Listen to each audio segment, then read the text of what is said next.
Shuning uchun o'sha Qur'on oyatidan kelib aytiladiki, Rasuli akram alayhisolatu vassalomga salovat aytish farz.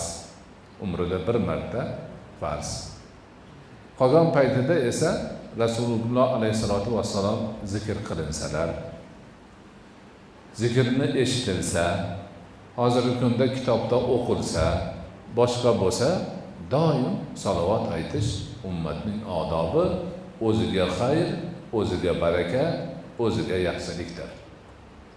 Rasul akram alayhisolatu vassalom o'zlarining muborak hadislaridan birida aytadilarki, al-baxilu man zukirtu indahu va lam yusalli alayya.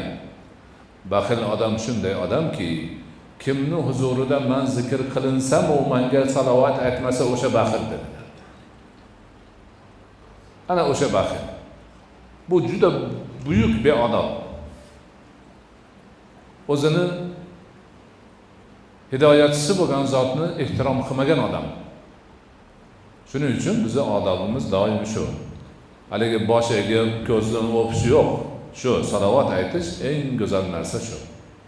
Eshitganda, gapirganda, o'qilganda. Biz hamma kitoblarimizga to'liq salovat sallallohu alayhi vasallamni yozamiz. Boshqalar S.A.V deb ketyapti, boshqa deyapti.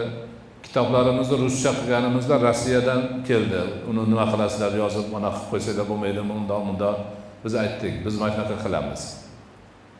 Sizlar o'shanaqa qisqartirishga o'rgangansizlar, chunki sizlar savob umidinglar yo'q. Biz buni haqiqatini bilamiz.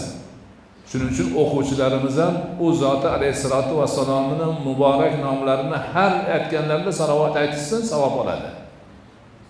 Keyin aka ulardan uzr biz bilmabmiz degan javob xati kelib bizga tashakkur aytishdi. Haqiqatan diniy narsalarni diniy ulamolardan o'rganishimiz kerak ekan. Biz shu vaqtgacha shuni farqiga bormagan ekanmiz deb. Mana shu narsani yo'lga qo'yish kerak.